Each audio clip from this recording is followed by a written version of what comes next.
RDCMA plus 12 exercise 27.1। तो question 1 to 11 complete करवा चुका हूँ। आप लोग अगर नए हैं वीडियो में तो प्लेलिस्ट में सारा वीडियो डाला हुआ है। इस पे बेस्ट इंट्रोडक्शन पार्ट कंप्लीट करवा चुका हूँ, वो भी प्लेलिस्ट में है। तो आप लोग सारे कॉन्सेप्ट को प्लेलिस्ट से जाके देख लीजिए, ठीक है। चलिए नाउ क्वेश्चन नंबर 12। क्वेश्चन 12 में क्या कर रहा है, cartesian equation of a line are given. तो ये जो कार्टेशियन इक्वेशन देख रहे हैं ना, कुछ अलग टाइप का देख रहे हैं। तो जो फॉर्म बताया हूँ ना कार्टेशियन इक्वेशन का, x माइनस ए अपॉन जो भी हो, x minus x1 a, y minus y1 upon b, z minus z1 upon c, उस फॉर्म में मैं ब्रेक कर रहा हूँ इसके हेल्प से। तो चलिए, तो इसको मैं कैसे y के टर्म में लिख दूँ। y इक्वल टू क्या हो जाएगा, x माइनस बी अपॉन ए, यहाँ से y क्या हो जाएगा, z माइनस डी अपॉन सी। समझ में आ रही है बात। तो ये y किसके टर्म में है, x के टर्म में है, ये y z के टर्म में है, और एक ओरिजिनली y एक अपना रूप में होगा ना। समझिए, हो गया, कंप्लीट हो गया। सब इक्वल कर दीजिए। तो क्या लिख सकते हैं, y, तो ऐसे भी जो भी हो, ये y इक्वल टू ये है, y इक्वल टू ये है, तो हम बोल सकते हैं y equal to x minus b upon a equal to z minus d upon c. Simple. y को हम इस तरह से भी तो लिख सकते हैं, और x को पहले लिख दीजिए क्योंकि x का टर्म पहले आता है। y को मैं लिख सकता हूँ y minus 0 upon 1 and z minus d upon c. आ गया कार्टेशियन के फॉर्म में। तो अगर ये कार्टेशियन इक्वेशन है, यानी किसी लाइन का इक्वेशन ही होंगे कार्टेशियन फॉर्म में, तो बोलेंगे कि दिस इक्वेशन, ये जो इक्वेशन है ना, पासेज थ्रू, एक पॉइंट से पास होना चाहिए। अब पॉइंट, वो पॉइंट क्या है, B, 0 and D, and its direction ratio proportional to direction ratio क्या रहता है, यही रहता है A1C। तो क्या निकालना था, find its direction ratio. Direction ratio तो निकल गया, और इसी को वेक्टर फॉर्म में भी चेंज करना है। तो जो भी ये पॉइंट है ये ए वेक्टर हो जाएगा। तो ए वेक्टर क्या निकल के आ जाएगा, BI कैप। 0 तो है, रहने दीजिए, इसमें I, इसमें J और इसमें K, DK कैप। तो ये इससे पैरेलल वेक्टर आएगा। तो AI plus J plus CK cap. तो रिक्वायर्ड जो वेक्टर फॉर्म होगा क्या, जब एक लाइन किसी एक सिंगल पॉइंट से पास हो रहा है, जो कि ये है, और एक पैरेलल वेक्टर ये है, तो उसका इक्वेशन क्या बताया हूँ, A plus lambda B vector. A vector is BI cap plus DK cap, and lambda B vector is AI cap plus J cap plus CK cap. ये रिक्वायर्ड आंसर हो गया। क्वेश्चन नंबर 12 यही था, note कर लीजिए। चलिए question 13 कुछ है नहीं, तो फिगर बना के आप अगर कोशिश करें ना तो बन जाएगा क्वेश्चन। क्वेश्चन का क्या रहा है, तो फिल करने के लिए 3D का फिलिंग लेते हैं। Find the vector equation of a line. एक लाइन है, सपोज मान लिया ये लाइन है, इसका वेक्टर इक्वेशन निकालना, जो कि पास हो रहा विथ पोजीशन वेक्टर। हमेशा पॉइंट दिया हुआ रहता था, तो पॉइंट ही क्या कहलाते थे, पोजीशन वेक्टर कहलाते थे। तो पॉइंट ना देके मान लीजिए सपोज कि एक पॉइंट ले लिया यहाँ पे, तो ये पोजीशन वेक्टर दिया हुआ है। पोजीशन वेक्टर मीन्स व्हाट, वो ऑरिजिन से डिस्टेंस। तो ये मान लिया पोजीशन वेक्टर कितना है, मानना क्या दिया हुआ ही है, I cap minus 2J minus 3K cap. तो यहाँ पे इसके अनुसार पॉइंट क्या होना चाहिए, 1 माइनस 2 एंड माइनस 3। यही पॉइंट दिया जाता था, तो हम लोग पोजीशन वेक्टर निकालते थे, मीन्स A वेक्टर निकालते हैं। अगर A वेक्टर दिया हुआ है तो उसके हेल्प से हम लोग पॉइंट कैसे निकालते हैं, वो दिया हुआ है। Now and parallel to the line, ये जो लाइन है ना, ये पैरेलल है किसी दूसरे लाइन के। Joining the point with position vector, यानी दो पॉइंट से ज्वाइन करके बन रहा था। इसका पोजीशन वेक्टर दिया हुआ है ना कि पॉइंट। तो पोजीशन वेक्टर के लिए रेफरेंस पॉइंट हम ऑरिजिन से ज्वाइन कर देते हैं। तो सपोज इसके लिए हम पोजीशन वेक्टर ये दिया हुआ है, i cap minus j cap plus 4k cap, और इसका पोजीशन वेक्टर है 2i plus j cap plus 2k cap. Clear? इसको मान लिया ए, इसको पॉइंट बी मान लिया। इनफैक्ट ये ओ ए वेक्टर दिया हुआ है, यहाँ पे है क्या ओ, और ये क्या है ओ बी वेक्टर दिया हुआ है। इस लाइन का इक्वेशन निकालने के लिए एक पॉइंट चाहिए, तो इस पोजीशन वेक्टर से पॉइंट मिल गया और एक पैरेलल वेक्टर चाहिए।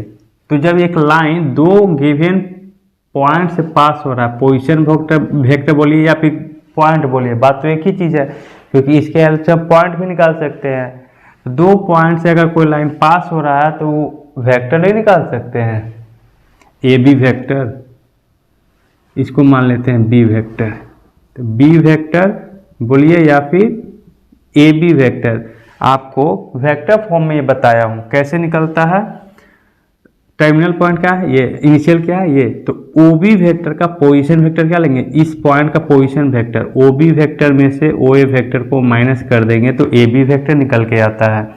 ओ B vector is 2i cap plus j cap 2k cap में से माइनस कर देना है i cap minus j cap plus 4k cap, subtract कर दें तो ये आई कैप, जे में से माइनस माइनस प्लस तो 2j कैप, 2 माइनस 4 तो माइनस 2k कैप। ये आपको पैरेलल वेक्टर पता चल गया, एक पॉइंट पता है तो क्या निकाल देना है, वेक्टर इक्वेशन निकल जाएगा।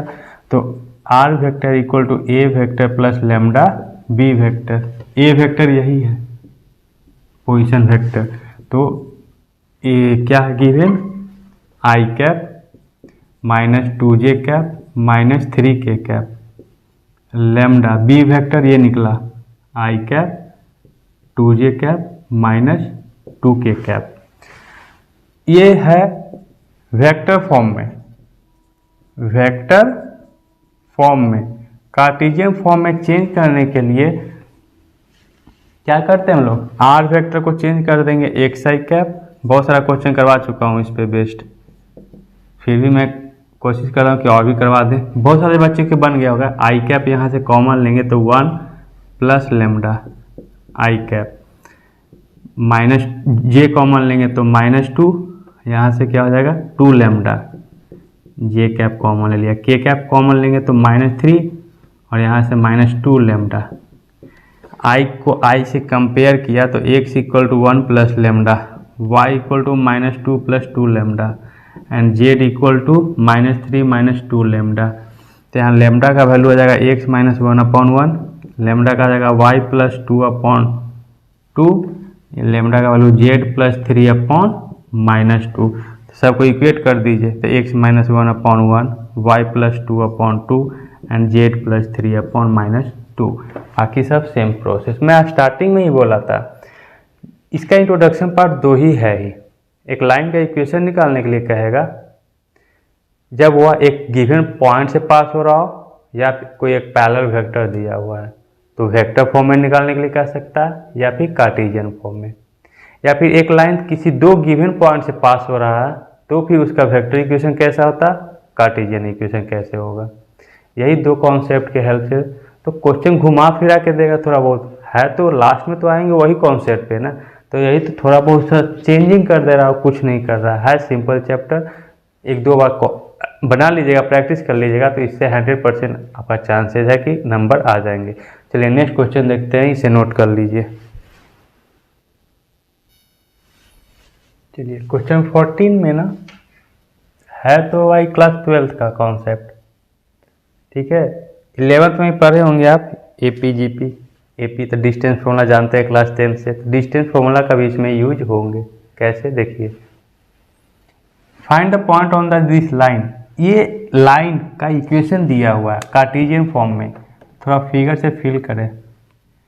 एक्स वाई जेड एक लाइन ले लिया, सपोज इसका कार्टेशियन इक्वेशन दिया हुआ है x plus 2/3 y plus 1/2 and z minus 3/2। उधर दिख रहा है ना लास्ट में, क्योंकि बोर्ड तो लंबा है भाई, हाँ दिख तो रहा है सभी जगह। तो ये दिया हुआ है, तो इसी लाइन पे एक पॉइंट फाइंड आउट करना है, ठीक है। सपोज मान लिया कि ये पॉइंट है, इस पॉइंट से डिस्टेंस है 5 यूनिट, सपोज ये मान लिया 5 यूनिट, तो होगा तो ये परपेंडिकुलर है डिस्टेंस ना, at a distance of 5 unit from the point, ये पॉइंट भी गिवन है P1 3 3, तो निकालना क्या है, इसका पॉइंट निकालना है। तो सोचिएगा फर्स्ट से आपके माइंड में क्वेश्चन आया होगा कि सर ये लाइन कार्टेशियन इक्वेशन में दिया हुआ है, तो डेफिनेटली है कि ये किसी न किसी एक पॉइंट से पास हो रहा होगा, सही बात है। वो पॉइंट कहीं भी हो सकता है, मान लिया यहीं पे, तो क्या हो जाएगा वो पॉइंट -2 -1 3, ये पॉइंट पता चल गया। ये केस हो सकता है, जरूरी थोड़ी है कि अब ये 3D में है ना, इसको थोड़ा सा कहीं से घुमा दिया होगा, तो हो सके तो कोई और पॉइंट बन रहे होंगे, तो ये इतना इजी में तो क्वेश्चन नहीं देगा, है ना। केसेज हो सकते हैं ना, इसका दूसरा केसेज कि और भी कोई पॉइंट है कि नहीं, वो पॉइंट बताइए। चलिए, क्योंकि अब 3D है तो 3D में हम कैसे आपको इमेजिन करवाएं, जैसे 2D का सिर्फ बात अगर रहता, तो अगर एक लाइन ऐसे पास हो रहा है, इसी का एक कंडीशन है कि इस तरह से भी जा सकता था, तो ऐसा बहुत सारा हम लोग 11th में किए हैं ना 2D में, वही केस यहाँ पे भी है कि हो सकता है कि इसका कुछ और भी केस हो सकते हैं। तो चलिए उसी के लिए अब देखते हैं। तो जब भी कार्टेशियन इक्वेशन दिया हुआ है तो हम पॉइंट कैसे निकालते हैं, सिंपल, इसको लेमडा मान लीजिए, तो x + 2/3 y + 1/2 एंड z - 3/2 को हम क्या मान लेंगे, लेमडा।